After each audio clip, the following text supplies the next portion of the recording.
Telangana assembly సమావేశాలు జరుగుతున్నాయి. Live లో చూద్దాం. చెప్తా ఉన్నాను అసలు అధ్యక్ష ఈ రాష్ట్రంలో సింగరేణి కోల్ బ్లాక్స్ కానీ లేకపోతే మిగతా కోల్ బ్లాక్స్ కానీ ఆక్షన్ పెట్టడానికి కారణం ఎవరు అధ్యక్ష? మీరు కదా 2015లో ఎంఎండిఆర్ బిల్లు పార్లమెంట్లో పెట్టినప్పుడు ఆ బిల్లుకి టీఆర్ఎస్ పార్టీకి సంబంధించిన పార్లమెంట్ సభ్యులు మీరు అందరూ మద్దతు ఇచ్చి ఆ బిల్లు పాస్ కావటం వల్లనే ఈరోజు దేశంలో ఆక్షన్ జరుగుతోంది. ఆక్షన్ జరుగుతుందంటే కారణం మీరు రాష్ట్ర ప్రజలను తప్పుదోవ పట్టించడం కోసం ప్రయత్నం చేస్తూ ఇంకా మీరు పోయారు అని మాట్లాడుతున్నారు. ఇది ఎట్లా అధ్యక్ష? ఇది కరెక్ట్ కాదు. అట్లాగే జిఎస్టీ సపోర్ట్ చేశారు, డిమానిటైజేషన్ చేశారు, ఇక 7 మండలాల గురించి చెప్పారు అధ్యక్ష. మేము చాలా గొప్పగా చేశామని. అధ్యక్ష ఏం చేశారు మీరు? ఏం చేశారు? జయరాం రమేష్ గారు మీరు అవగాహనతో మాట్లాడాలి. ఒక్కసారి జయరాం రమేష్ గారు తయారు చేసిన బిల్లును ఒకసారి చదవండి. 7 మండలాలు లేకుండా ఆ చట్టం పాస్ అయింది పార్లమెంట్లో. నేనే చెప్తున్నాను, నేను ఉన్నాను కాబట్టి. మీరు ఒకసారి చదవండి మళ్ళీ ఆ బిల్లు ప్రవేశపెట్టిన దాంట్లో ఏపీ రీఆర్గనైజేషన్ సంబంధించిన బిల్లు పాస్ అయిన దాంట్లో 7 మండలాలు తొలగించి బిల్లు పాస్ చేశారు అధ్యక్ష. 7 మండలాలు తెలంగాణకి ఉంచారు. రాష్ట్ర విభజన జరిగింది, మీరు ముఖ్యమంత్రి అయ్యారు. చాలే నేను ముఖ్యమంత్రి అయ్యాను, ఆ పాప అమాయకులైన గిరిజనులు 2 లక్షల ఎకరాలు పోయినా పర్లేదు, 7 మండలాలు ఏమైనా పర్లేదు అని చెప్పి గాలికి వదిలేశారు. వాళ్ళు ఏంటి ఆర్డినెన్స్ తీసుకొని వచ్చి 7 మండలాలు అప్పనంగా ఆంధ్ర కలిపితే కనీసం మాట మాత్రమే మాట్లాడలేదు. ఏదో తూతూ మంత్రంగా ఒక రిజల్యూషన్ పాస్ చేసి గాలికి వదిలేశారు తప్ప మీరు ఆ తర్వాత ఏం చేశారు అసలు దాని మీద? 10 ఏళ్ళు ఎప్పుడైనా ఢిల్లీ పోయారా? మీరు రిజల్యూషన్లో ఏం చెప్పారు? నేను ఆ రోజు అక్కడే కూర్చొని మాట్లాడాను. మీరేం చెప్పారు రిజల్యూషన్లో? రిజల్యూషన్ పాస్ అయిన తర్వాత సభలో ఉన్నటువంటి అన్ని పక్షాలు తీసుకొని ఢిల్లీ పోతా అన్నారు. ఢిల్లీలో పెద్ద ఎత్తున యుద్ధం చేద్దాం అన్నారు. చేశారా? తీసుకెళ్లారా? కనీసం మీరు పోయి ఎప్పుడైనా రిప్రజెంట్ చేశారా? లేదే. పూర్తి 7 మండలాలు గాలికి వదిలేశారు అధ్యక్ష. ఇవాళ ఆ 7 మండలాల్లో ఉన్నటువంటి వేలాది మంది గిరిజన సోదరులు లక్షలాది ఎకరాలు మునిగిపోతున్నాయంటే దానికి కారణం వీళ్ళే అధ్యక్ష. ఈ టీఆర్ఎస్ బీజేపీ కలిసి ఈరోజు తెలంగాణ రాష్ట్రానికి ఉన్నటువంటి 7 మండలాలు మనకు లేకుండా చేశారు. ఇంకా తగుదనమ్మా అని 7 మండలాల కోసం పెద్ద ఎత్తున పోరాటం చేశారని చెప్తున్నారు. దాంతోపాటు ఇంకోటి కూడా చెప్పారు అధ్యక్ష. డిప్యూటీ సీఎం గారు ఫైనాన్స్ మినిస్టర్ మొన్నే పోయి పంపులు గడ్డ స్విచ్ ఆన్ చేసి వచ్చారు. సీతారామ ప్రాజెక్టు మేము బ్రహ్మాండంగా కట్టామని. ఏం కట్టారు అధ్యక్ష? సీతారామ ప్రాజెక్టు మీరు బ్రహ్మాండంగా కట్టారా?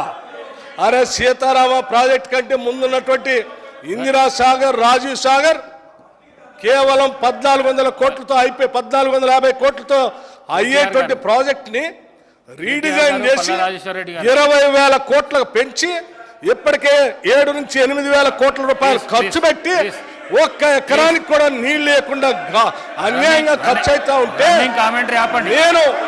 నేను ఉప ముఖ్యమంత్రిగా, ఫైనాన్స్ మినిస్టర్గా, వ్యవసాయ శాఖ మంత్రిగా, రాష్ట్ర ముఖ్యమంత్రి రేవంత్ రెడ్డి గారు, ఇరిగేషన్ మంత్రి గారు, మీరు అందరూ ఇంత సీనియర్ శాసనసభ్యులు మీరు కొత్త వారికి ఆదర్శం కావాలి.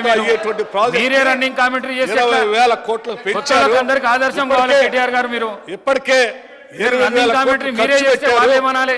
ఇదంతా ధనవంతులు తెలంగాణ ప్రజలే. ప్లీజ్ కూర్చోండి. ఏదో రకంగా రాష్ట్ర ప్రయోజనాలు తీసుకొని రావాలని చెప్పి ఆ కట్టిన దాంట్లోంచి ఇంకా 1,000 కోట్లు ఖర్చు పెట్టినా నీళ్లు ఇచ్చే పరిస్థితి లేనప్పుడు ఆలోచన చేసి పూర్తి అంటారు అన్నమాట. Please SIT down. Please resume sir. I request please resume sir.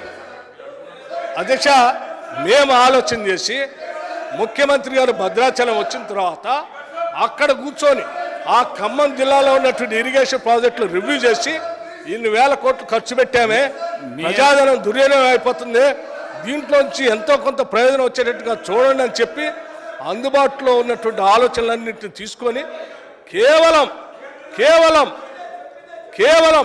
70 కోట్ల రూపాయలతో అదనంగా ఒక లింక్ కెనాల్ కలిపి దాన్ని ఎన్ఎస్పి కెనాల్కి అనుసంధానం చేసి వైరా ప్రాజెక్టుకి అనుసంధానం చేసి ఆ ఎన్ఎస్పి అంటే లెఫ్ట్ అనుసంధానం చేసి లక్షల ఎకరాలకి కేవలం 70 కోట్ల రూపాయలతో నీళ్ళు ఇచ్చే కార్యక్రమాన్ని మేము చేపట్టాం. కేవలం 70 కోట్ల రూపాయలతోనే 8,000 కోట్లు ఖర్చు పెట్టారు. ఒక్క ఎకరానికి కూడా నీళ్ళు ఎందుకు లేపారు అధ్యక్ష? అన్నీ అన్నీ చేస్తూ ఇంకా మళ్ళీ తౌదునమ్మా అని మాట్లాడుతూ ఉంటే తప్పనిసరి పరిస్థితుల్లో నేను గుర్తు చేస్తా ఉన్నాను అధ్యక్ష. అట్లాగే అధ్యక్ష ఇంకో మాట కూడా అన్నారు అధ్యక్ష. వారు మాట్లాడుతూ రాష్ట్ర ప్రయోజనాల కోసమట మీరంతా తీర్మానం చేయండి, మీరు అందరు కలిసి పార్లమెంట్ సభ్యులు మీరు మంత్రులందరూ పోయి ఢిల్లీలో సచ్చేదాకా కూర్చోండి. ఏంటి సచ్చేదాకా కూర్చునేది? ఇదేం ఆలోచన అండి? ఇదేం ఆలోచన? ముఖ్యమంత్రి మంత్రులు సచ్చేదాకా కూర్చోండి అని చెప్పేటువంటి ఇది ఎక్కడ ఆలోచన? ఈ ఆలోచన కరెక్ట్ కాదు. ఇది దయచేసి హెల్దీ అపోజిషన్గా ఉండాల్సిందిగా నేను మీరు కోరుతూ, రాష్ట్ర ప్రయోజనాల కోసం మీరు చేయాల్సినవి మీరు చెప్పాల్సిన సూచనలు ఉంటే తప్పనిసరిగా మేము వాటిని ముందు తీసుకొని పోతాం అధ్యక్ష. రెండో ఆలోచన ఏం లేదు. మీరు కూడా దయచేసి రాష్ట్ర ప్రయోజనాల కోసం కలిసి రావటం కోసం ప్రయత్నం చేస్తే మేము ఢిల్లీ రిజల్యూషన్ ఇప్పుడు నేను కూడా మీ అందరి తరఫున అందరి ఆలోచన తర్వాత చర్చకు పెట్టినటువంటి ముఖ్య సభానాయకుడి గారు నేను కూడా కోరుతా ఉన్నాను. ఇది రాష్ట్ర ప్రయోజన అవసరం దృష్ట్యా తప్పనిసరిగా మీరు రిజల్యూషన్ పెట్టండి. అవసరమైంది రాష్ట్ర అవసరాల కోసం ఈ రాష్ట్రంలో ఉన్నటువంటి అన్ని పక్షాల నాయకుల్ని రాష్ట్ర ప్రయోజనాలే పరమావధిగా పెట్టుకున్న అన్ని రాజకీయ పార్టీలు రాజకీయ ప్రయోజనాల కంటే ముందు మనందరికీ రాష్ట్ర ప్రయోజనాలు ముఖ్యంగా ఉండాలి. రాష్ట్రం బాగుండి ప్రజలు బాగుండి సుభిక్షంగా మనం తెచ్చుకున్న తెలంగాణ రాష్ట్రం అభివృద్ధి చెందితే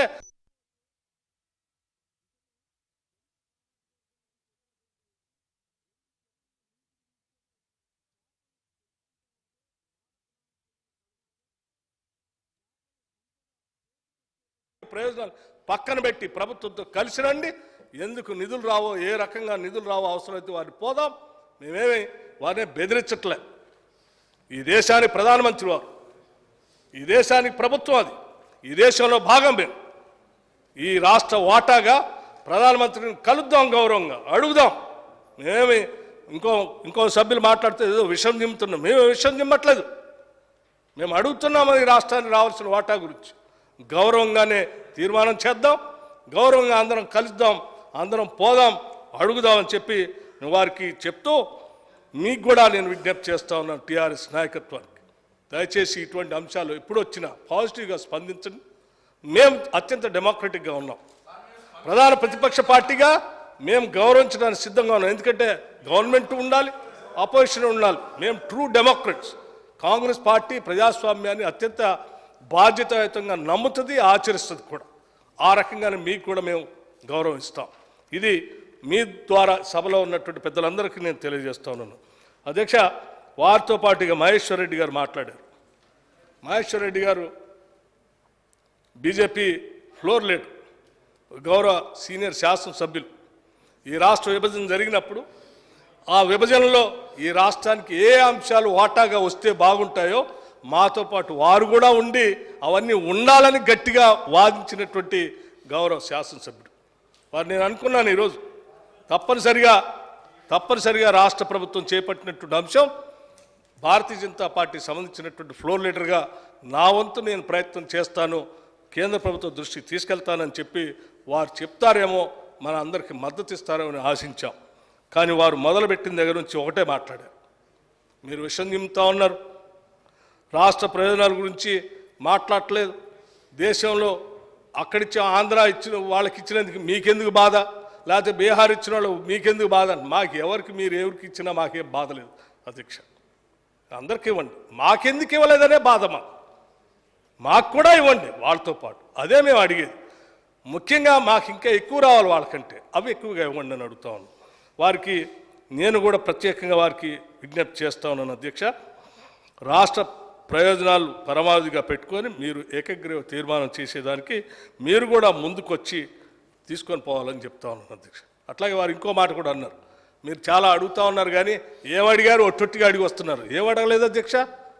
నేను ముఖ్యమంత్రి గారు ప్రత్యేకంగా ప్రధానమంత్రి గారిని టైం తీసుకొని 2 సార్లు కలిసి అడిగాం అధ్యక్ష.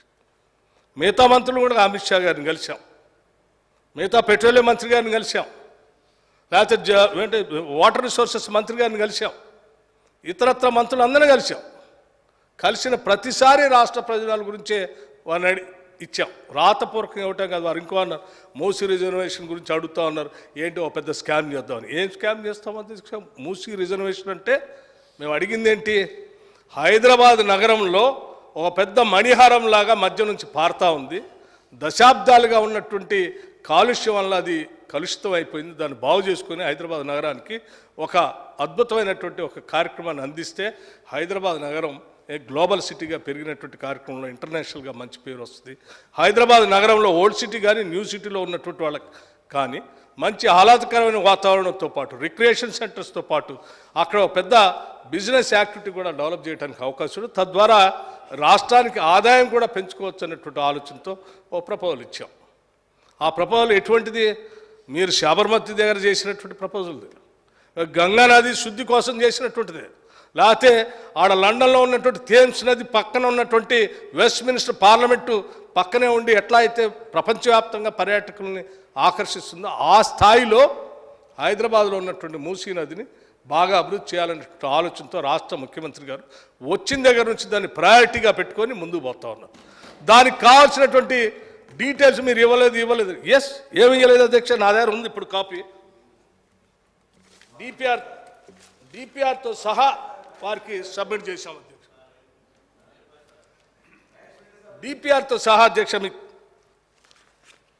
పూర్తిగా డిపిఆర్తో సహా మేము సబ్మిట్ చేశాం. గాలికేం మాట్లాడలేదు అధ్యక్ష. డిపిఆర్తో సహా సబ్మిట్ చేస్తే మీరేం చేయలేదు అని మాట్లాడుతున్నారు. ఇది కరెక్ట్ కాదు అధ్యక్ష. నేను వారికి కూడా చెప్తా ఉన్నాను అధ్యక్ష. అట్లాగే అధ్యక్ష, మిగతా అంశాలు కేంద్రం నుండి కోట్లు ఇస్తూ ఉన్నాము, మీకేంటి బాధ, చాలా ఇవ్వాల్సినవన్నీ ఇచ్చేసాము, లేకపోతే ఇంకేదో డ్రింకింగ్ వాటర్ స్కీమ్ సంబంధించి ఎంత ఇచ్చాము, అసలు టెండర్లే లేకుండా పనిచేసుకుంటారు. ఎంత మాట అధ్యక్ష ఇది? ఏదో ప్రభుత్వం ఒక వ్యవస్థ, ఒక సిస్టమ్ ఉంటుంది. అది కేంద్రం నుంచి మీరు ఇచ్చారు, మా వాటా కూడా ఉంది అందులో, మీ ఒక్కళ్ళదే కాదు.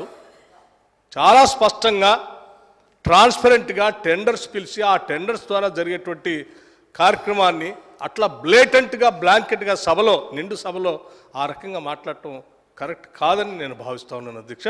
దాన్ని రికార్డు నుంచి తొలగించాల్సింది కూడా నేను కోరుతా ఉన్నాను అధ్యక్ష. అట్లాగే అధ్యక్ష, ఈ కార్యక్రమంలో భాగంగా ఐటీఐఆర్ గురించి అడిగాము అధ్యక్ష. ఐటీఐఆర్ అనేది నిజంగా తెలంగాణ రాష్ట్రానికే కాదు, హైదరాబాద్ నగరానికి చాలా అత్యంత అవసరమైనది. మనం ఇక్కడ ఆల్రెడీ ఎకోసిస్టమ్ డెవలప్ చేసి పెట్టాం. సాఫ్ట్వేర్ ఇండస్ట్రీకి సంబంధించి పెద్ద ఎత్తున ఇక్కడ ఇంజనీరింగ్ కాలేజ్లో ఫీజు రియంబర్స్మెంట్ ద్వారా కానీ, లేకపోతే సాఫ్ట్వేర్ ఇండస్ట్రీకి సంబంధించి హైటెక్ సిటీ దగ్గర నుంచి ఉన్నటువంటి వ్యవస్థ కానీ, ఫైనాన్షియల్ ఎక్స్ప్రెస్ సిటీ లాంటివి కానీ ఒక ఎకోసిస్టమ్ డెవలప్ అయి ఉంది. దాన్ని ఇంకా ముందు తీసుకొని పోవడం కోసం రాష్ట్ర విభజన కంటే ముందే 2014లోనే ఐటీఐఆర్ ఆనాటి యూపీఏ గవర్నమెంట్ శాంక్షన్ చేసి ఇచ్చింది. సరే, వీళ్ళు ఎట్లా రాష్ట్ర విభజన జరిగింది, ఇక్కడికి వచ్చారు వీళ్ళు, ఆడ భారతీయ జనతా పార్టీ అధికారంలోకి వచ్చింది, టీఆర్ఎస్ పార్టీ అధికారంలోకి వచ్చింది. వీరు దాన్ని పట్టించుకోలేదు, వారు ఇవ్వలేదు. వీరిద్దరు 10 ఏళ్ళు గాలికి వదిలేశారు. మేము వాళ్ళు బయలుదేరి అయ్యా ఆ రౌండ్ ఇచ్చారు, దాన్ని తీసుకొచ్చి మనం అందిస్తే లక్షలాది మందికి ఉద్యోగ అవకాశాలు వస్తాయి, సాధ్యమైనంత వరకు దానికోసం పోరాటం చేద్దాం. ఇది అవసరమే కదా మనందరికీ? అవసరమా కాదా? మీరు చెప్పండి సార్, ఇది అవసరమా కాదా? ఇది అవసరం కాబట్టి దీనికోసం పోరాటం చేద్దామని చెప్తూ నేను ఇంకో విషయం కూడా చెప్తా ఉన్నాను. మీరు చెప్తారు కానీ డెఫినెట్గా సార్ మీకు ఇవ్వాల్సినంత టైం ఇచ్చారు గౌరవ సభాపతి గారు. మళ్ళీ కావాలంటే కూడా వారు కావాలంటే మళ్ళీ ఇస్తారు. ఇంకేదైనా సూచన ఉంటే కూడా మీరు రాసి పంపించవచ్చు. నేను హరీష్ రావు గారు ఇప్పుడే వస్తూ ఉన్నారు, విన్నాను, చూస్తూ ఉన్నాను సభలో. సరే,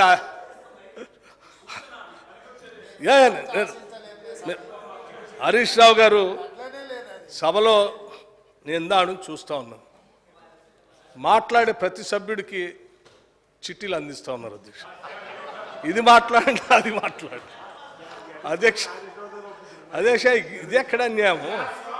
అరే అవతల సీరియస్గా చర్చ జరుగుతూ ఉంది, చర్చ జరుగుతూ ఉంది. అటు బీజేపీ వాళ్ళకి అందిస్తాం, బీజేపీ వాళ్ళకి నేను డైరెక్ట్గా చెప్పలేక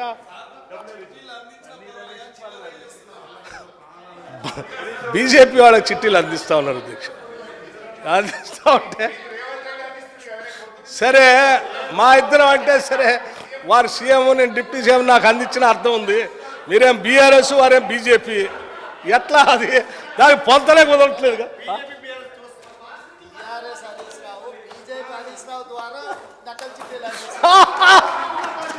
ఇది బీఆర్ఎస్ హరీష్ రావు గారు బీజేపీ డాక్టర్ హరీష్ రావు గారి ద్వారా బీజేపీ ఫ్లోర్ లీడర్కి చిట్టీలు అందిస్తూ ఉన్నారు అధ్యక్ష. ఇది సమస్య అధ్యక్ష. నేను ఏమంటున్నా అంటే సరే, అంతిమంగా నేను చెప్పేది ఏంటంటే సరే, మనం అందరం ఆలోచన చేయాల్సింది ఒకటే అధ్యక్ష. ఈరోజు పెట్టినటువంటి చర్చ రాష్ట్ర ప్రయోజనాల కోసం పెద్ద ఎత్తున ఆలోచన చేసి సభానాయకుడు పెట్టారు. ఈ అంశాన్ని మనం అందరం కూడా సీరియస్ తీసుకొని అంతిమంగా రాష్ట్ర ప్రయోజనాల కోసం నేను కూడా సభలో ఉన్నటువంటి గౌరవ సభ్యులందరి తరఫున కూడా సభానాయకులు గారిని కోరుతా ఉన్నాను, దయచేసి ఒక తీర్మానం పెట్టండి. ఆ తీర్మానం ఏకగ్రీవ తీర్మానం అందరూ మద్దతు ఇస్తారని నేను ఆశిస్తూ ఉన్నాను. ఏకగ్రీవ తీర్మానం చేయటం కాదు, అవసరమైతే ఇందా కేటీఆర్ గారు అన్నట్టు మీరు వస్తా అంటే మిమ్మల్ని కూడా తీసుకొని పోతాం, మాకేం అభ్యంతరం లేదు. మీలాగా మేము వదిలిపెట్టిపోము, అందరిని కలిపి తీసుకొని పోయి ప్రధానమంత్రి గారిని కలుద్దాం, కావలసినటువంటి మంత్రులందరినీ కలుద్దాం. రాష్ట్ర ప్రయోజనాలే సార్ అధ్యక్ష, రాష్ట్ర ప్రయోజనాలే అంతిమ ప్రయోజనాలు. పర్లేదు సార్, ఒకవేళ లీడర్ ఆఫ్ అపోజిషన్ కేసీఆర్ గారు కూడా వస్తా అంటే కూడా గౌరవ ముఖ్యమంత్రి గారు